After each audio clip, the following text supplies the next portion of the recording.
Hi అండి, welcome to Missamma చెప్పే కథలు. ఇప్పుడు మీరు వినబోతున్న కథ అతి తెలివి. ఈ కథను రచించిన వారు ఎస్ గోవిందయ్య గారు. ఒక ఊరిలో ఒక సాంస్కృతిక పండితుడు ఉండేవాడు. ఆయనకు పుస్తక జ్ఞానమే తప్ప లోక జ్ఞానం కానీ వ్యవహార జ్ఞానం కానీ లేదు. ఎవరైనా ఆ గ్రామానికి వచ్చి పురాణం చదువుతుంటే అందరికీ తెలిసిన పదాలకు నిఘంటు చూసి వింత అర్థాలు చెప్పి నానా రభస చేసేవాడు. ఆ పండితుడికి ఒకసారి అజీర్ణ బాధ కలిగి వైద్యుడింటికి పోయాడు. దీనికేముంది, కంటకారి కషాయం పెట్టించి 3 పూట్ల పుచ్చుకోండి, తగ్గిపోతుంది అన్నాడు వైద్యుడు. కంటకారి కషాయమేనా? సరే సరే తెలిసింది అని చెప్పి ఇంటి ముఖం పట్టాడు పండితుడు. ఇంటికి వచ్చి ఆయన నిఘంటువు తిరగేసి తనలో తానిలా తర్కించుకున్నాడు. కంటకం అంటే ముల్లు, ముల్లుకి అరి అంటే శత్రువు, పాదరక్ష. ఇలా అనుకుని పండితుడు వెంటనే తన చెప్పు తీసి ముక్కలు చేసి వాటితో కషాయం కాచి సేవించాడు. 3 పూటలయ్యేసరికి వ్యాధి తగ్గటానికి బదులు ఎక్కువైంది. పండితుడు మళ్ళీ వైద్యుడి దగ్గరికి వెళ్ళి ఆయన చెప్పిన మందేమీ పని చేయలేదని తెలియపరిచాడు.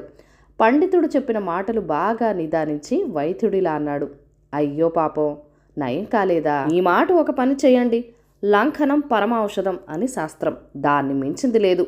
అలా చేయటం ఎంతవరకు సాధ్యమవుతుందో బాగా ఆలోచించుకొని అలా చేయండి. వైద్యుడు చెప్పిన చికిత్స బోధపడినట్టు తల ఊపి ఇల్లు చేరుకున్నాడు పండితుడు. వెంటనే మళ్ళీ నిఘంటువు తీసి చూశాడు. లంఘనం అంటే దూకుట, దాటుట అని ఉంది. భేష్, భలే ఘన వైద్యుడిన.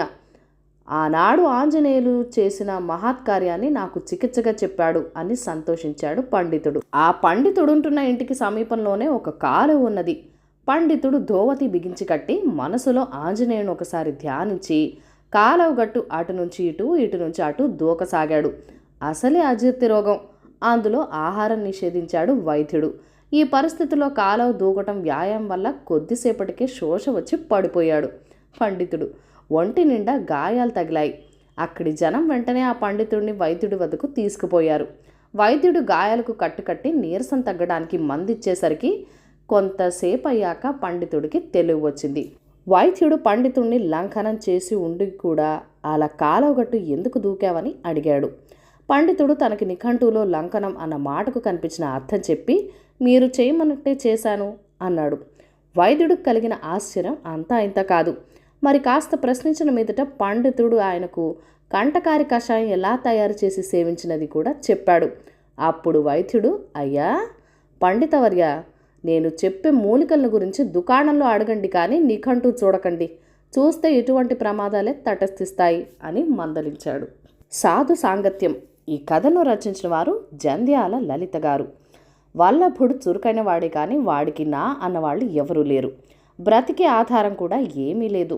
కొంతకాలం దారిద్ర్యంలో బాధపడి వాడు మోసం చేసి అయినా డబ్బు సంపాదించి సుఖంగా బతకాలని నిశ్చయించుకున్నాడు. ఆ సమయంలో వాడి ఊరికి దివ్యానందుడు అనే సాధువు వచ్చాడు. ఊళ్ళోని పెద్దలు ధనికులు ఆయనకు చక్కని సౌకర్యాలు కలిగించారు. ఆయన రోజు తనను చూడవచ్చే వారికి చక్కని బోధలు చేసేవాడు. ఊళ్ళో వాళ్ళు ఆయనకి బంగారం దగ్గర నుంచి కానుకలు అర్పించేవాళ్ళు. అది చూసిన వల్లభుడు అన్నీ వదులుకున్న ఆ సాధువుకి ఈ బంగారము డబ్బు దేనికి, ఎలాగైనా నేను దాన్ని కాజేయాలి అనుకున్నాడు. వాడు రోజు సాధువుని చూడబోతూ పరిస్థితులన్నీ తెలుసుకొని ఒకరోజు అర్ధరాత్రి సాధు ఉండే బస్సులో ప్రవేశించి ఆయనకు వచ్చిన కానుకలన్నీ సంగ్రహించి మూటగట్టాడు. ఆ సమయంలో ఏదో చిన్న అలికిడి అయ్యి దివ్యానందుడు మేల్కొని కళ్ళు తెరిచి వల్లభుని చూశాడు. వల్లభుడు కత్తి చూపి సాధువును బెదిరించాడు. దివ్యానందుడు నవ్వి, అది తీసుకుపోయి ఏం చేసుకుంటానాయనా అని అడిగాడు. వల్లభుడు క్షణం పాటు బిత్తరపోయి, ఈ సంపద మీకు అనవసరం, దీంతో నేను గొప్పగా బతుకుతాను అన్నాడు. అయితే నువ్వు గొప్పగా బ్రతకటానికి ఈ సంపద చాలా, ఇంకా కావాలా అని సాధువు అడిగారు. వల్లభుడు ఆశ్చర్యపోయి, ఇంకా ఉంటే కావాలి అన్నాడు. అయితే నువ్వు నా వెంట కొంతకాలం ఉండి ప్రజలు నాకు సమర్పించే కానుకలు నీకు చాలు అనిపించినప్పుడు వాటిని తీసుకుపోయి సుఖపడు అన్నాడు సాధువు. వల్లభుడు సరే అన్నాడు. ఆ రోజు మొదలు వాడు సాధువు వెంటే ఉంటూ ఆయన ఏ ఊరు వెళ్తే తాను కూడా వెళ్తూ ఆయన ప్రజలకు చేసే బోధలు వింటూ ఆయనకు వచ్చే కానుకలు భద్రపరుస్తూ వచ్చాడు. కొంతకాలం గడిచినాక సాధు వల్లభుడితో, కొద్ది రోజుల పాటు నేను సమాధిలోకి పోతున్నాను. నేను అందులో నుంచి బయటికి వచ్చేదాకా నా స్థానంలో నువ్వు ఉండి చూడవచ్చిన వారికి జ్ఞానబోధలు చేయి. నేను చేసే బోధలు నువ్వు వింటూ ఉన్నావు కదా, ఎవరైనా సందేహాలు అడిగితే నీకు చేతనైన విధంగా తీర్చు అని సమాధిలోకి వెళ్ళిపోయాడు. తర్వాత వల్లభుడు సాధు స్థానంలో ప్రజలకు బోధ చేయటము, వాళ్ల సందేహాలు తీర్చటము మొదలుపెట్టి తన ప్రసంగాలతో ప్రజల్ని తృప్తిపరచటం గమనించాడు. ఒకనాడు ఒక గజదంగ వల్లభుడిని చూడవచ్చి, స్వామి, ఎన్నో దోపిడీలు హత్యలు చేశాను, కానీ నా పాపాలను వెన్నంటే వస్తున్న మాట తెలుసుకోలేకపోయాను. అమాయకులైన నా భార్య, పిల్లలు, బంధువులు రాజభటుల చేతిలో చిత్రహింసలు పడి ప్రాణాలు పోగొట్టుకున్నారు. దానికి కారణమైన ఈ పాపిష్టి డబ్బు తమరు స్వీకరించి పేద సాధువులకు పంచిపెట్టండి అని వల్లభుడు ముందు బోల్డంత ధనం ఉంచి వెళ్ళిపోయాడు. మరో రోజు ఒక ప్రముఖ వర్తకుడు వల్లభుడి వద్దకు వచ్చి, స్వామి, వ్యాపారంలో ఎన్నో మోసాలు, అక్రమాలు చేసి బోల్డంత డబ్బు పోగు చేశాను, కానీ నా జన్మకు సుఖం లేకుండా పోయింది. నా భార్య, పిల్లలు ఏవో వింత రోగాలు తీసుకుని చనిపోతుంటే నా డబ్బు వారిని కాపాడలేకపోయింది. ఈ పాపిష్టి డబ్బు ప్రజలకు పంచిపెట్టి నాకు మనశ్శాంతి కలిగించండి అన్నాడు. ఇలా తరచుగా తన వద్దకు పాపాలు చేసిన వాళ్ళు వచ్చి తమ పశ్చాత్తాపం వెళ్ళబుచ్చుతూ ఉంటే వల్లభుడు మనసు వికలమైపోయింది. తాను కలలుగన్న గొప్ప బతుకు మీద వాడికి విరక్తి కలిగింది. తర్వాత దివ్యానందుడు సమాధి చాలించాడు. ఆయన వల్లభుడితో, నాయనా, నీకు కావలసినంత ధనం ప్రజల కానుకల రూపంలో వచ్చిందా అని అడిగాడు. వల్లభుడు ఆయన కాళ్ల మీద పడి, స్వామి, ఈ తుచ్చమైన డబ్బు నాకు వద్దు, దీనివల్ల సుఖం లేదు, నన్ను అనుగ్రహించి మీ వెంటనే ఉండనియండి అన్నాడు. తర్వాత వల్లభుడు ఆయన జీవితాంతం వరకు దివ్యానందుడు వెంటనే ఉండి ఆయన అనంతరం ఆయన స్థానాన్ని తాను స్వీకరించి ప్రజలు సమర్పించే కానుకలను ప్రజల కోసమే వినియోగిస్తూ జీవించాడు. తగిన శాస్తి. ఈ కథను రచించిన వారు ఆళ్ల కృష్ణవేణి గారు. సీతారామయ్య పరమలోభి. ఎంత లోభి అంటే డబ్బు ఖర్చుతుందని కూతురికి పెళ్లి కూడా చేయలేదు. సీతారామయ్య పొరుగున రంగడు అనే యువకుడున్నాడు. అతడికి ఎవరూ లేరు. పట్నంలో పాలమ్మి ఆ డబ్బుతో జీవించేవాడు. రంగడు సీతారామయ్య కూతుర్ని చేసుకుంటానని, తనకు బట్టలు కూడా పెట్టనవసరం లేదని, 3 రూపాయలతో గుళ్ళో దండలు మార్చుకుంటే చాలనని అన్నాడు. 3 రూపాయలు ఖర్చు చేయడానికి మనసొప్పక సీతారామయ్య పెళ్లి వాయిదా వేస్తూ వచ్చాడు. ఉన్నట్టుండి ఒకరోజు సీతారామయ్యకు చక్కెర పొంగలి మీద మనసు పోయింది. చక్కెర పొంగలికి ఖర్చు అవుతుందని చక్కెర పొంగలి తిని తీరవలసిందే, కానీ ఇంట్లో చేయిస్తే భార్య, కుమార్తె కూడా తింటారు. సమయానికి వాసన పసిగట్టి ఇరుగు పొరుగు వాళ్ళు వస్తే వాళ్లకు కొంచెం పెట్టాలి.